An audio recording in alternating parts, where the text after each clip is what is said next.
Hi parents, welcome to kids learning nest. आज का हमारा टॉपिक है बच्चों को हम पहले कैपिटल एबीसीडीज़ पढ़ाएंगे या स्मॉल एबीसीडीज़ पढ़ाएंगे।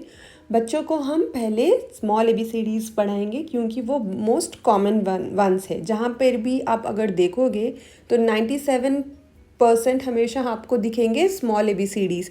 लाइक इंटरनेट, बुक्स, हर जगह लोअर केस लेटर ही 97% फैले हुए रहते हैं। कैपिटल लेटर्स दिखेंगे सेंटेंस स्टार्ट्स में और एक दो कहीं अनकॉमन जगह। तो हम इसीलिए शुरू करेंगे मोस्ट कॉमन वन से, जो है हमारे स्मॉल एबीसीडीज़। कैपिटल एबीसीडीज़ आप कब शुरू करेंगे?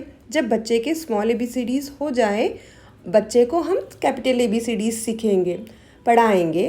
कैपिटल एबीसीडीज़ आपको पढ़ाने में उतनी मेहनत नहीं लगेगी क्योंकि जब बच्चे के स्मॉल एबीसीडीज़ हो जाएंगे तब तक बच्चा बहुत बार कैपिटल एबीसीडीज़ देख चुका होगा, मैचिंग कर चुका होगा, कैपिटल टू स्मॉल मैच कर चुका होगा, तो उसको आसानी हो जाएगी स्मॉल कैपिटल एबीसीडीज़ लिखने की।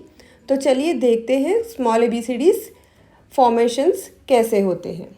लेटर फॉर्मेशन करने से पहले हम बच्चों को उनके लाइंस एंड कर्व्स की समझ देंगे। बच्चों को जब हम अल्फ़ाबेट्स प्रैक्टिस करवा रहे हैं तो मेक श्योर करिए आप ऐसे वाली ही 4 रूल बुक यूज़ करेंगे, ना कि छोटे छोटे स्पेसिंग वाले, जिसमें बच्चे को बहुत दिक्कत हो जाएगी लिखने के लिए और बच्चा आराम से लेटर फॉर्मेशंस लिख नहीं पाएगा। तो हम पहले नर्सरी PP1 के लिए ऐसे ही बुक यूज़ करेंगे, जूनियर KG के लिए। सीनियर KG में हम फिर चेंज कर सकते हैं। तो हम कैसे लिखेंगे letter formations? A to Z। अब यहाँ पे देखिए ये ऐसा होता है, यहाँ पे आएगा एक पिंक लाइन, 2 ब्लैक लाइन्स और एक पिंक लाइन। ये हो गया एक 4 रूल पैटर्न और ये बीच में एक सेपरेशन। यहाँ पे हम कुछ नहीं करते, ये जस्ट पार्टीशन है। फिर शुरू होगा यहाँ से यहाँ, फिर ये पार्टीशन। सो अब ये वाइट पेपर में भी इतने स्पेसिंग के साथ बना सकते हो। हम बच्चों को कैसे सिखाएंगे small ABCDs? Left curve, go up, come down and put a tail. और ए आएगा 2 ब्लैक लाइंस के बीच में। बी लिखेंगे start from the pink line, go down, go up and make a right curve. C आएगा just left curve. अगर बच्चे को सी की समझ है तो हम लेफ्ट कर्व को सी कर्व भी कह सकते हैं, सो बच्चा ज़्यादा कंफ्यूज नहीं होगा। डी लिखेंगे लेफ्ट कर्व और C curve, go up, come down and put a tail. So B और डी की डिफ्रेंशिएशन हम बच्चे को ऐसे समझा सकते हैं। बी में आता है राइट कर्व, डी में आता है सी कर्व और left curve, and it has a tail. The dog has a tail, D has a tail. Then E, sleeping line, go up and make a left curve.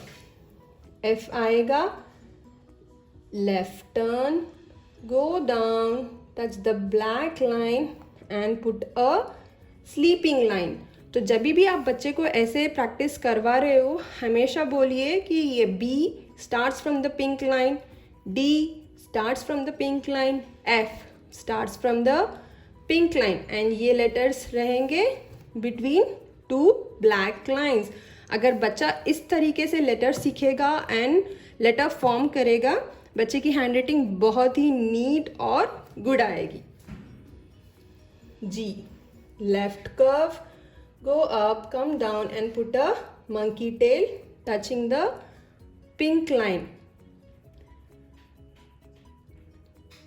H आएगा start from the pink line, go to the second black line, go up and put a hump. H, E, standing line, put a dot. ये आएगा just dot, ना कि पूरा आप इसको round round round round करवाओगे। Then आएगा J, start from the black line, go until the pink line, put a monkey tail and a dot. K आएगा start from the pink line, touch the black line, put a slanting line and another slanting line. L, start from the pink line, go to the second black line, है ना, this is a standing line.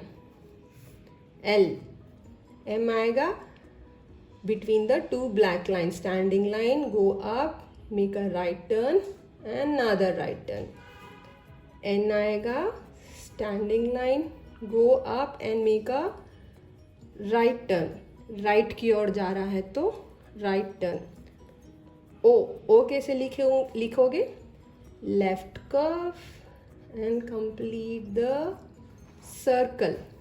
P आएगा standing line, touch the pink line, go up and make a right curve. Q आएगा left curve or C curve, go up, come down, put a slanting line. R standing line and make a turn. S आएगा C curve, left curve, right curve. Standing line, touch the black line, put a tail and a sleeping line. जब curve आपका इस तरफ होगा, half curve, इसे हम कहेंगे tell. जहाँ पे ये टेल है, ये टेल है और ये टेल है, ये होगा मंकी टेल जो G और J को आता है. फिर आएगा U, standing line, make a turn, go up, come down and put a tail. Slanting line, slanting line. V. W. Standing line, go down, go up, come down, go up. This completes W. X. Slanting line and another slanting line. Y आपका होगा standing line, go down, touch the black line, go up, come down and make a monkey tail on pink line. Sleeping line, slanting line, sleeping line. So यहाँ पे है हमारे कुछ alphabets जो हम बच्चों को समझा सकते हैं. कौन से अल्फ़ाबेट्स पिंक लाइन से शुरू होते हैं, कौन से अल्फ़ाबेट्स पिंक लाइन को टच होते हैं एंड कौन से अल्फ़ाबेट्स जस्ट ब्लैक लाइन में होते हैं. जैसे कि देखिए ये हो गया जस्ट इन ब्लैक लाइन्स. सो ये अल्फ़ाबेट्स को हम कहेंगे short letters, short alphabets, small alphabets. जो भी आप बच्चे को उनके भाषा में समझाना चाहते हो आप यूज़ कर सकते हो. ये आएंगे दो ब्लैक लाइन्स के बीच में. R, S, U, V, X, Z और कुछ मिस हुआ, हाँ ये O. तो ये अल्फ़ाबेट्स हम बच्चों को समझाएंगे. ये स्मॉल शॉर्ट लेटर्स जो आएंगे जस्ट इन ब्लैक लाइन. सो बच्चे को याद रहेगा कि जब ये अल्फ़ाबेट लिखेगा बच्चे सोचेंगे दिमाग में कि ये है letter A that comes only in black lines. So just form the letter in black lines. Then आते हैं alphabets. Those are I am tall alphabets because they are tall. They are touching the pink line. All the I am tall letters, they touch the pink line and they go and sit on the second black line. So इस तरह बच्चों को आसानी से small letter formation बता सकते हो. 4 ruled book में कैसे लिखा जाता है. लास्ट में बचे हैं हमारे आई go down.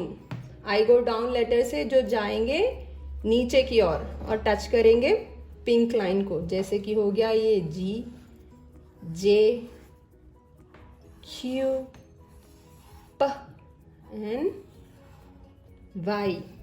So this is the best way where you can teach the kids the letter formations.